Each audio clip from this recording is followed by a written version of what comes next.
Good morning. Well, here in Mississippi, we have experienced our 2 days of winter, Sunday and Monday. The temperatures got down to mid-20s, so it took all of the sensitive and tender plants that I have, it took those out. Even though I tried to cover my macho ferns with these sheets, the wind blew them off, and so my macho ferns are toast now. There and there. I have some other ferns under my porches that fared a little better, I think. Let me take you over here and show you my canna lilies.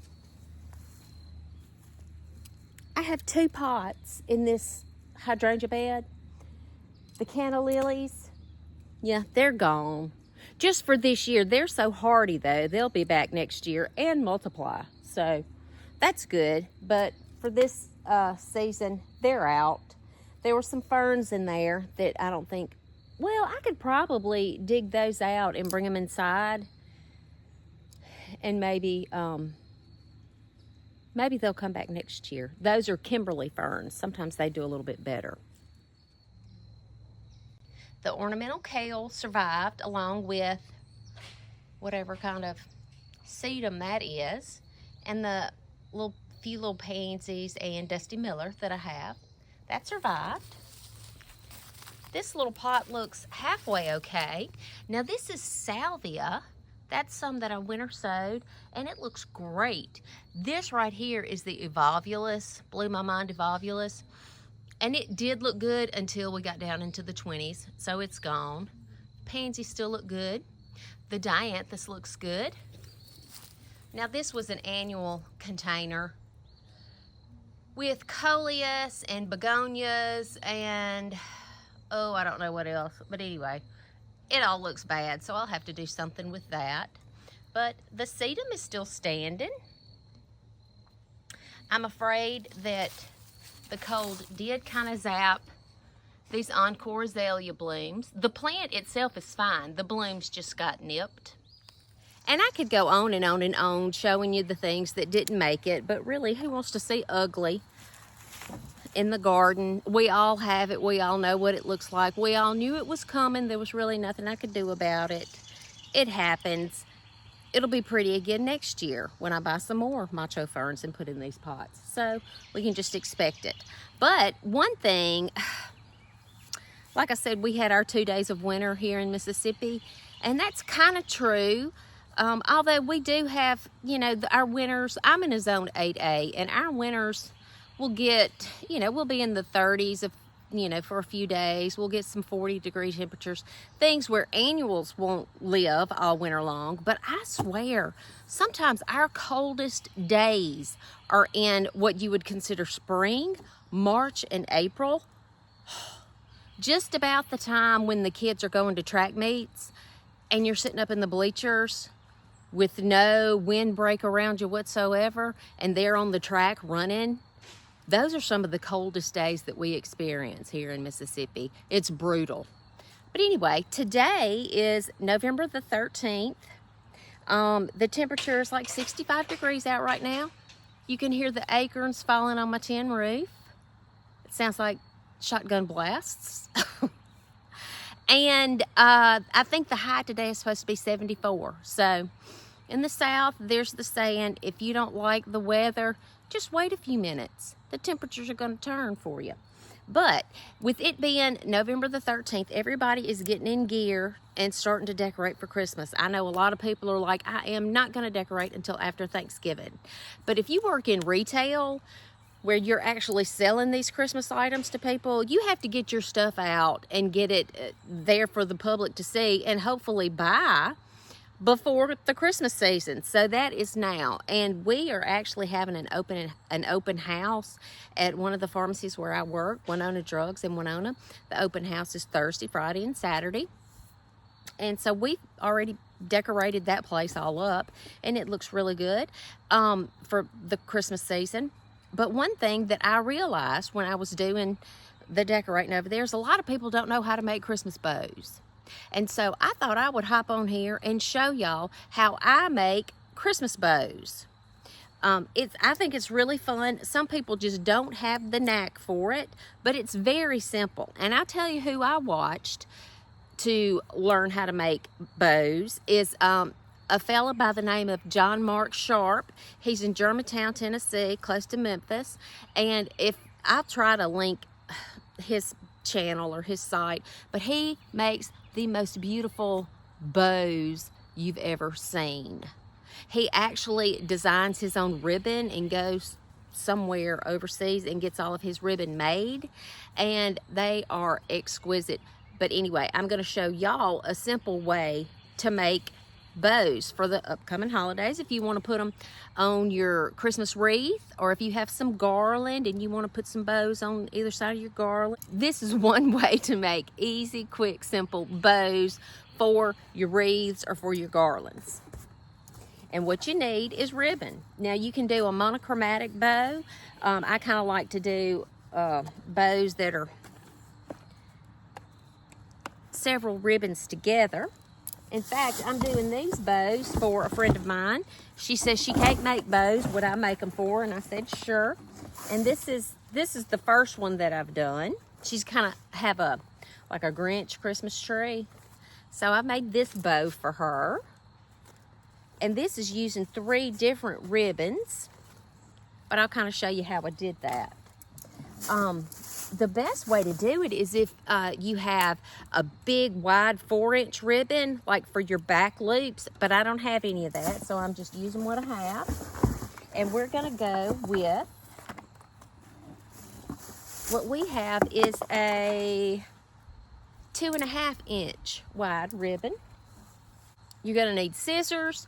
You're gonna need something to tie the bow together, to fasten it all together. And I like to use this green florist wire. You can use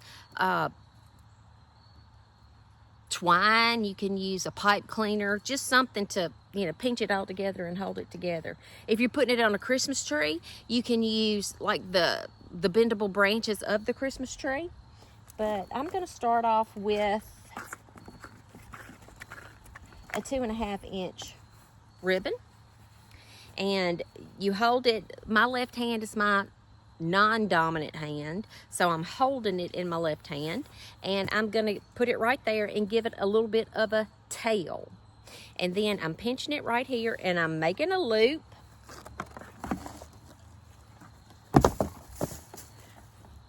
I'm making a loop however big I want it to be. That looks like a good size. She's going to put these on her Christmas tree. Making another loop. I'm just, see, here's the tail, the 2 loops, and I'm going to cut the ribbon to have a little short tail. Then I'm going to get the same ribbon and put it back in here to make one final tail. This tail is going that way. I'm gonna make this tail go this way, putting it over here to be on this side. And I'm gonna cut it at about the same length as the previous tail. Okay, so that's all of that color. Now I am going to go in with a different color. I'm going to use this red and green. Going to go in right here, holding it. Do 1 loop. Well, I'm going to twist it. Do 1 loop, holding it with my left hand. Twist it again, and do another loop. I had to twist it because this ribbon is only green and red on one side. The back side is not the pretty side, so you twist it so only the pretty side will show. I'm going to cut it so I'll have a tail.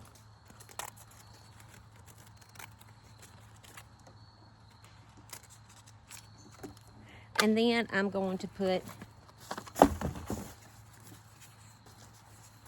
here's the first tail, so I'm just going to put another tail right here. And I'm going to cut it so it'll be about the length of the other tail.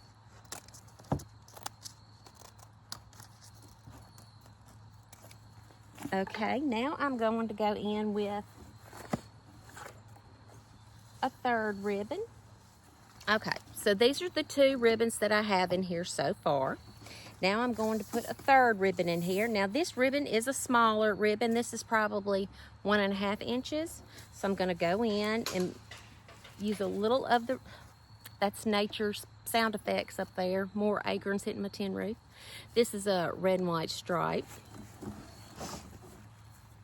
So I put it up there. I'm gonna have a little tail up there. I'm going to twist it, make 1 loop, twist it again, and make another loop. I don't even know if you all can see what I'm doing, but the key to it is just get you some ribbon and practice. Just do a little practicing. I'm cutting a tail. Now I'm gonna go back in with another tail.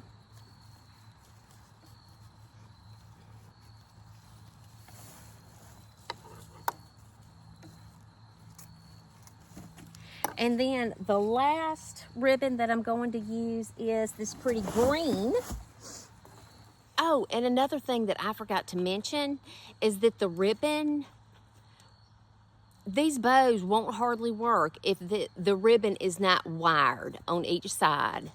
So this side, there's a little wire in it, and this side, there's a little wire in it. And this holds the ribbon, it lets the ribbon hold the bow shape. If it was not wired, it would just droop like this. I mean, and some people use the droopy ribbons in their decor, and you know, that's pretty too, if that's what you're going for. But if you're going for a pretty standout ribbon, you know, that's real kind of a bow that's real sort of visible, you need to get ribbon that is double wired, that's wired on each side of the ribbon. Okay, forgot to tell y'all that.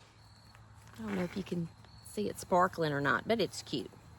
Okay, I'm gonna go in with the ribbon to give it a tail at the top.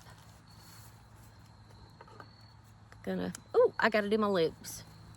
Okay, I'm gonna twist it because this ribbon only has one pretty side. Making a loop, gonna twist it again, making another loop, and then I am going to cut it to give me a little length there at the bottom, and then I'm gonna go back in with it to give it a tail.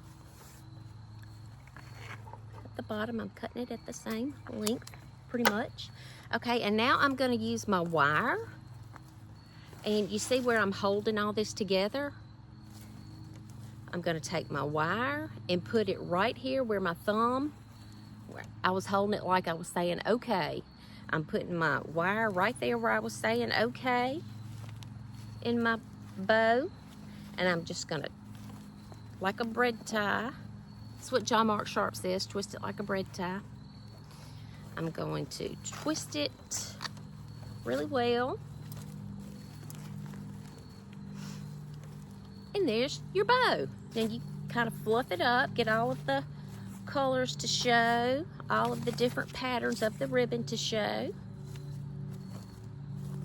And then you can go through, and your ends you can do what they call dovetail, and I just fold the ribbon in half and then take my scissors and cut up like this,